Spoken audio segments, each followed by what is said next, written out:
Hey, good morning, everybody. Thanks for tuning in to Concrete with the Hosses. Today, I'm in the shop working on my two of my skid loaders. Just service.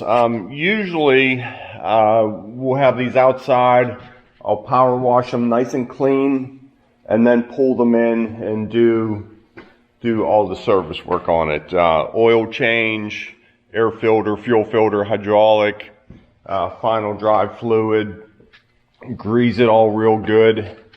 But we've been working so much. We worked right up to Christmas. We had a couple projects take longer than usual. So I didn't get them cleaned. It's about 10 degrees outside. So I just pulled them in kind of dirty, and hopefully I get a chance to clean them up before we start in the spring. But for today, just draining the oil out, and I'm going to change these filters. I wasn't going to film this until I ran into this one. Steve brought this back the other day, and it was overheating. So we started looking at it. The overflow bottle was completely full, overflowing.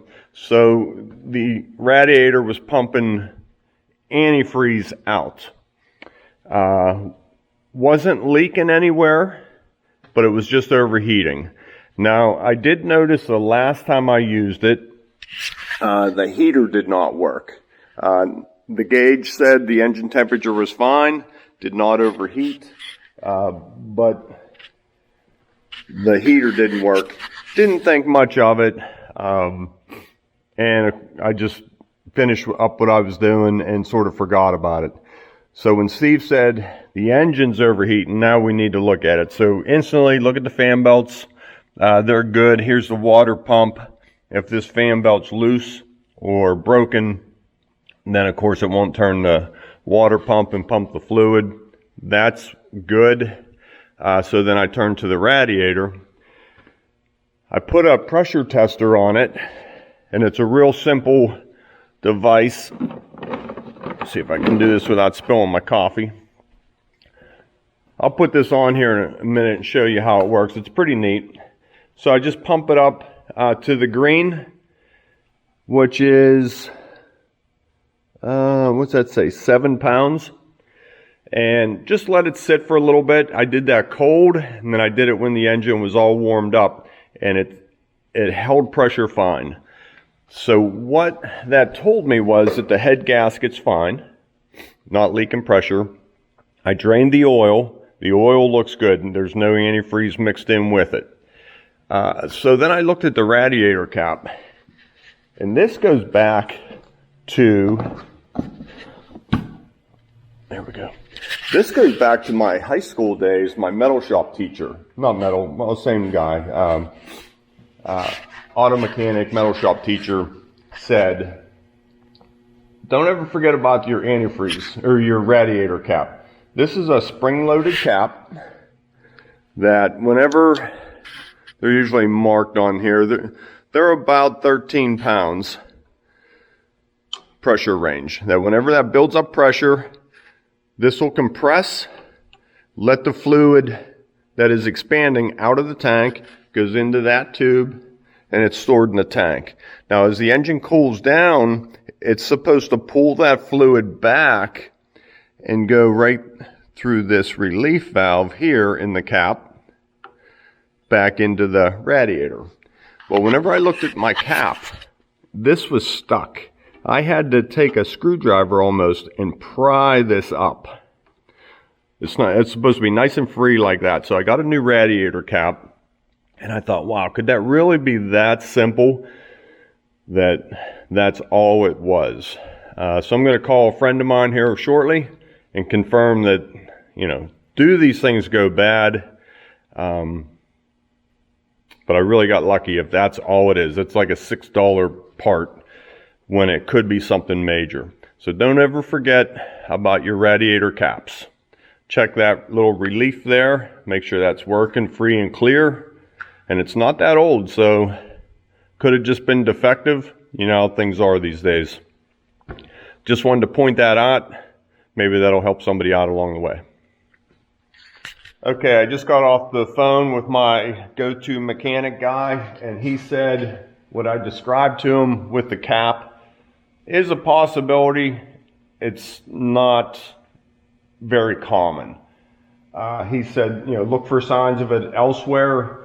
If the radiator was low in the first place, there's a reason for it. Look for it elsewhere dripping and creating a problem there. But he said definitely change the cap and start there. I asked him if I could record the conversation. He wasn't too thrilled about that, so maybe next time I'll get his opinion on the air. But I'm going to go ahead and bring this radiator up to the proper height. I'll drain this down a little bit and get it down to the cold level right here. Oil, air, fuel, hydraulic, I'll get that all taken care of. Okay, so I did this yesterday. I just wanted to show you what I was talking about. This goes right over the opening of the radiator, where the radiator cap goes. And then you pump it up, and there's about 4 pounds of pressure in there. So you can just let it sit there for a little while.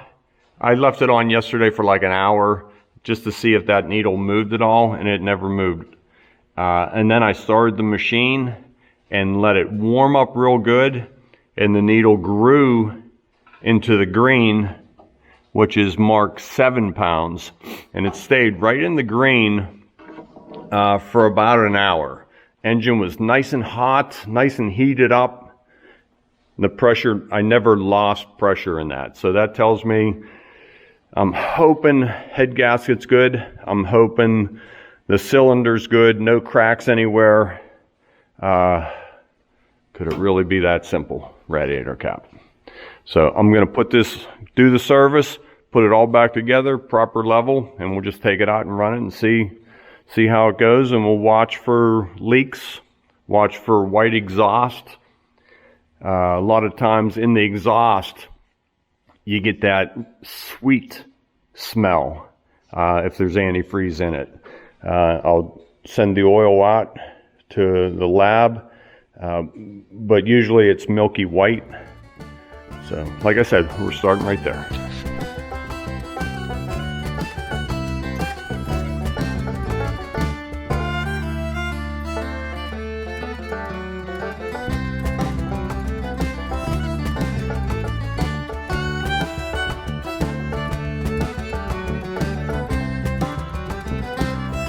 Okay, 2 things I'll talk about real quick.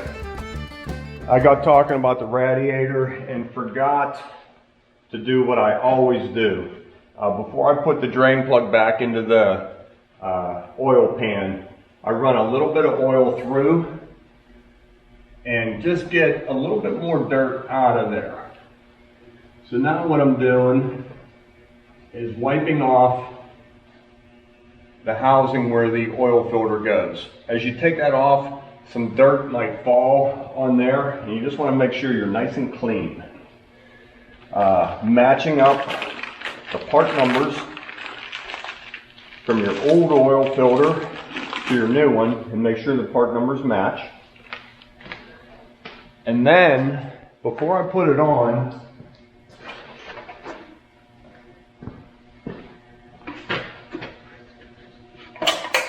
I fill the oil filter up with oil.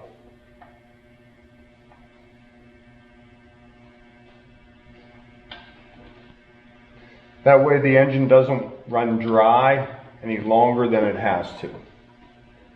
So it's about 3/4 full right there. So with a little bit of oil on top, just put a thin layer of oil on that rubber gasket. I'll go ahead and put the oil filter on. Okay, drain plug's back in, filter's tight. Next thing I do is just fill it up with oil. You don't want to forget that step for obvious reasons. Just bring it up to the proper height. So about another 2 quarts.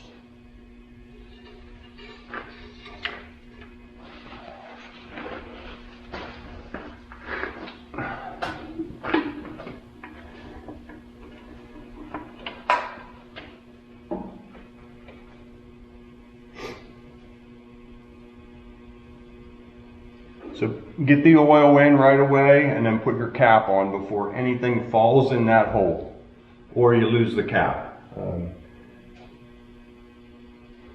Kind of one step at a time.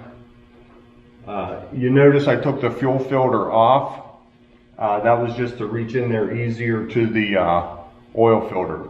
So next I'll put the new fuel filter on and move on to the air.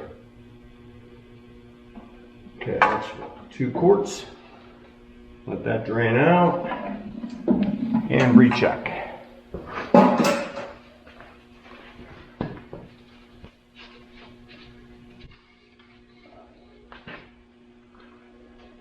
Okay, it's starting to show up on the stick.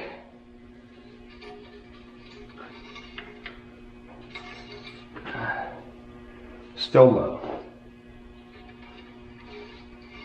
These hold right around 8 quarts, but I just check each one as I go. I don't want to get it confused. I have several different machines here, so I just fill it up slow and make sure I get the right amount in.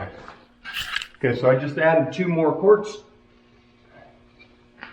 Rechecking the level. Now look how clean that oil looks on that dipstick. Look, it's right out of the bottle. Okay.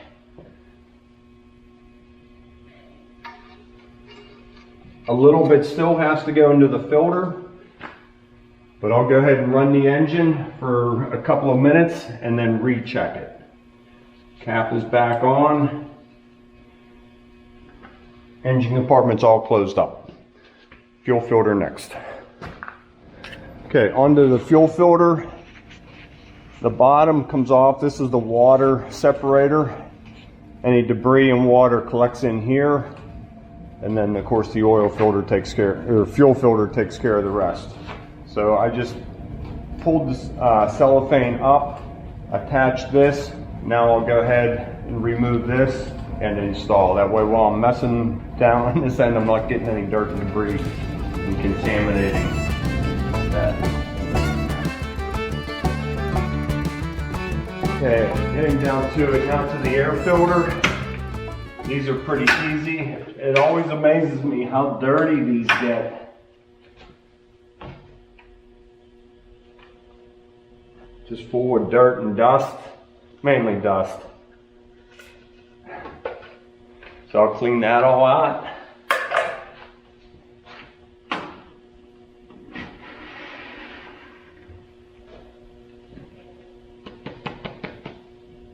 So don't blow these out, throw them away and get a new one in there. There's an inner and an outer. The inners always look good, but replace everything. Okay, all the filters are in. Air, hydraulic, fuel, oil, all the fluids are up. Here's how you tell your proper hydraulic oil height.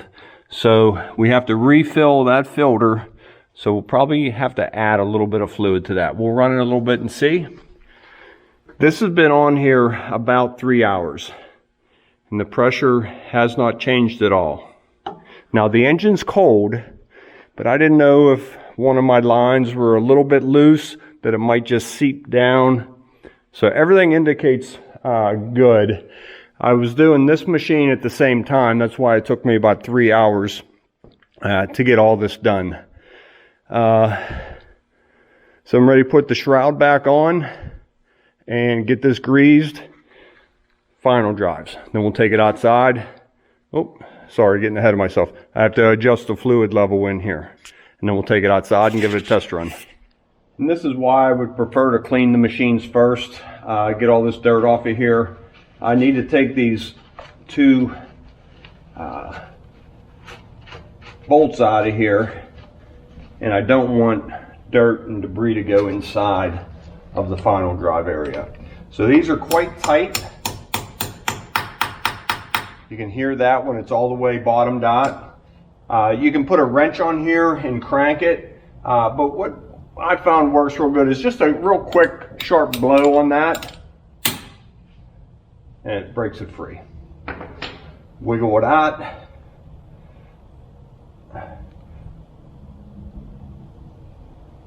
And on to the next one. Same thing, you can hear it tapping in. And you hear it bottom out. It's all the way in. You don't want to go halfway in and run that out. You'll never get that out. So that's how I do those. Something kind of neat I wanted to show you.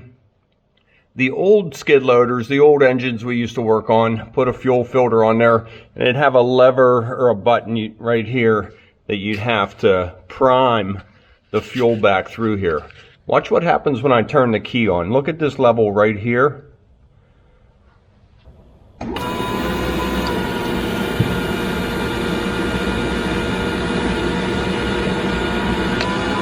See how it primes itself with fuel, pressurizing the whole system.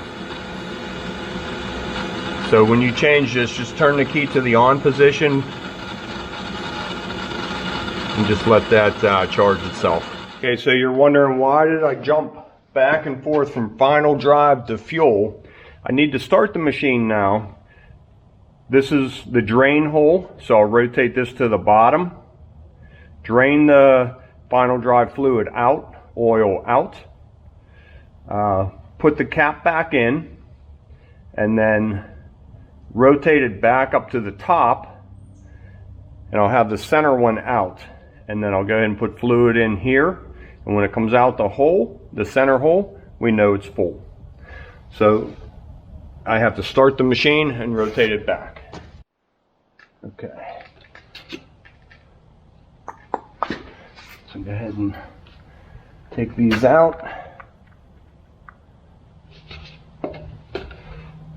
Take this out so airflow goes in and it drains a little bit quicker maybe.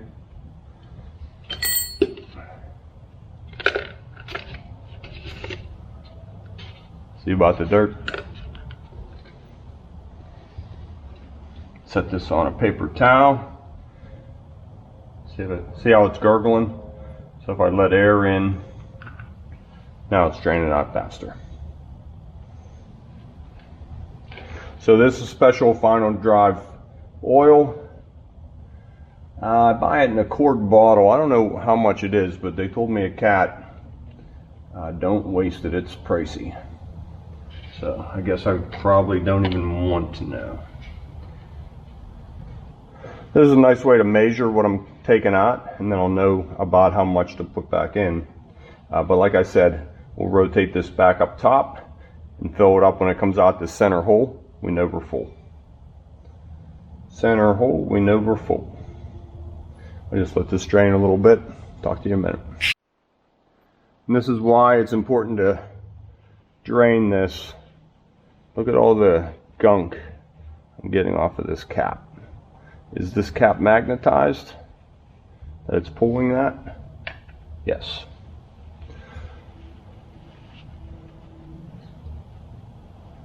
So wipe that clean, and I'm even going to put a little bit of oil in there to help flush that out even more.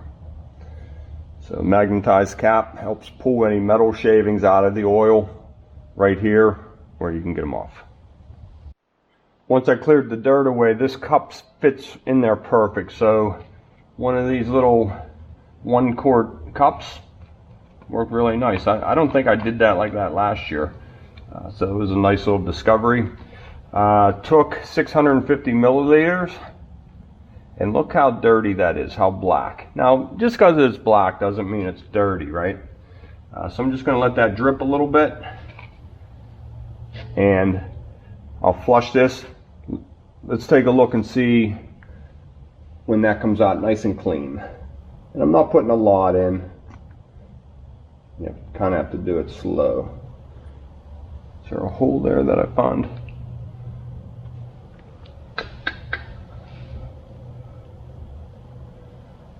Okay. So we'll let that drain through. I'm not sure if you can pick that up in the camera. Still coming out quite dirty.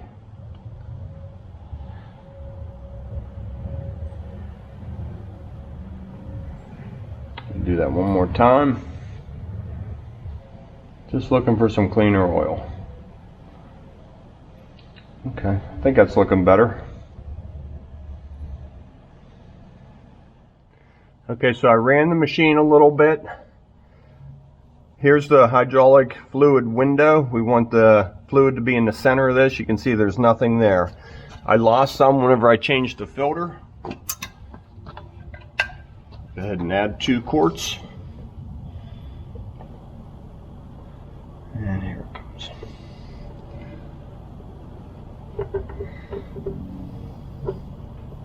You can see it in the middle of the window now.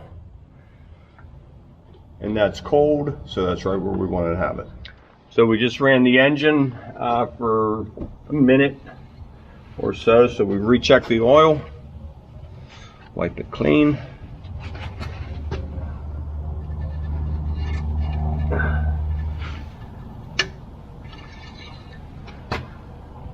And I'm going to go ahead and put another quart of oil in there.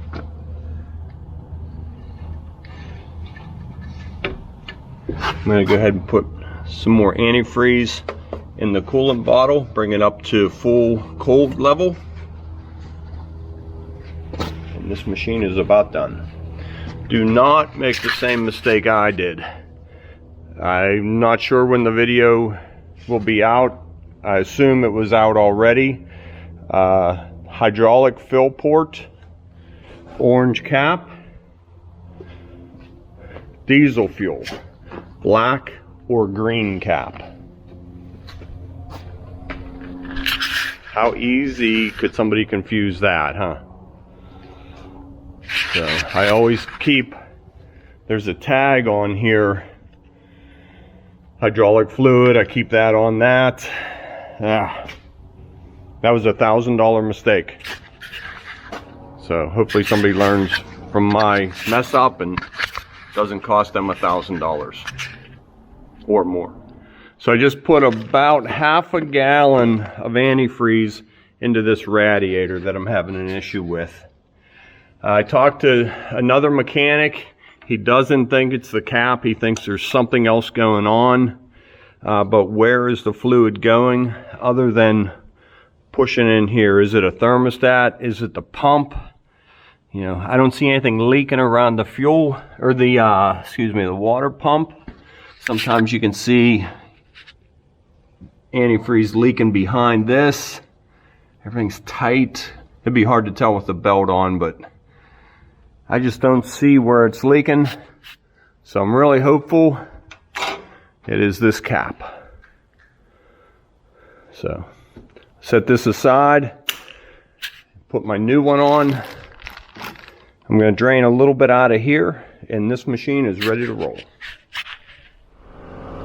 Okay, I've been running this machine for about a half an hour pretty hard. I'm at 203 degrees, holding steady. As soon as I go to idle, it cools down. But it's staying right there where it should stay at about 200 degrees. I'm going to get it parked.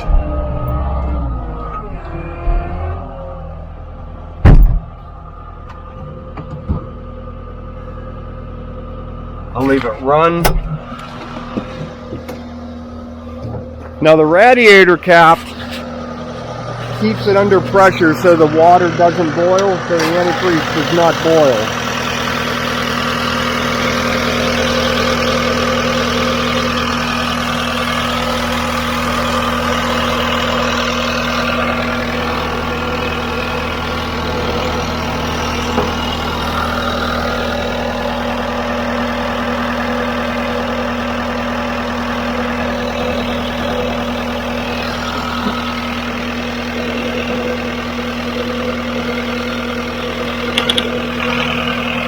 Bubbles in the overflow bottle. That would tell me if there's a head gasket problem or a head.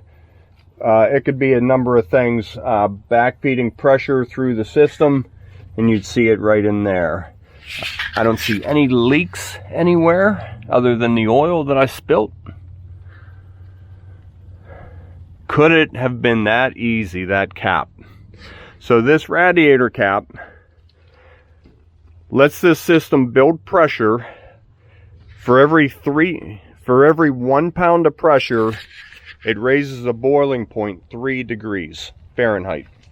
So that way this machine can run, you know, some of them run about 220 degrees, 230 degrees, about 220 I believe is the highest that I've heard of. So if you put, so now you need 8 degrees, it boils at 212 degrees Fahrenheit. So you need 8 degrees. So you would need at least 3 pounds of pressure. So most radiator caps are about 12 or 13 pounds. Just to raise that pressure so the fluid does not boil and exit the machine.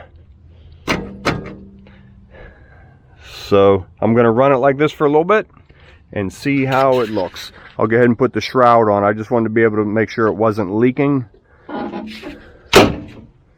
So that is my service for these machines.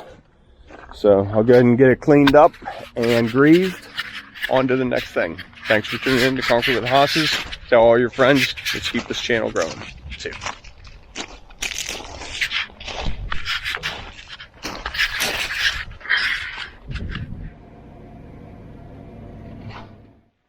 Hey everybody, I just wanted to attach this to today's video. 2 things, won't take long, 2 things. Donna, Emily and I just got back from Scottsdale, Arizona. We went out for 5 days just to relax. My niece lives out there, so we went out and visited her. We hit Scottsdale, Phoenix, Sedona. We rented e-bikes. We put 30 miles on e-bikes one afternoon. The weather was perfect this time of year, really enjoyed it.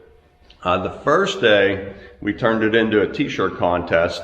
Congratulations, Megan. I believe you were the first to reply. We hiked up Piesta Peak, sorry about that. The first day. Second day, we did do Camelback. You guys had a lot of great guesses, and I wish I could send out a t-shirt to everybody, but we're going to have some more contests coming up. Good luck to you all. Megan, email the office. We'll get you a shirt out. Secondly, speaking of t-shirts, a few months ago I started a t-shirt swap with other YouTube channels. Today's goes out to Spanky's Hot Rod and Customs. He reached out to me. We even talked on the phone, and this guy has so many nice hot rod cars. If you're into that, this is the channel you want to be following. He shows you how to work on them and work on them affordably. The other day he made a car carrier out of 4x4s, and he shows you how to work on these cars, probably what's in your toolbox. He has all the bells and whistles, and he shows you that as well. But he shows you how to do it affordably. So I'm on board with that. You know how important it is to save a buck these days. I was watching one of his videos, and he said that he has 30 plus years of experience, and he's just looking to share his knowledge with the world. He's happy to do that. So right away I hit like and subscribe. That's the kind of channel that I want to be, and that's the kind of channel that I want to watch. So good luck to you, Spanky. Hope your channel grows and grows and grows. So just wanted to throw that in today's video. Thanks for watching, everybody. Enjoy the video.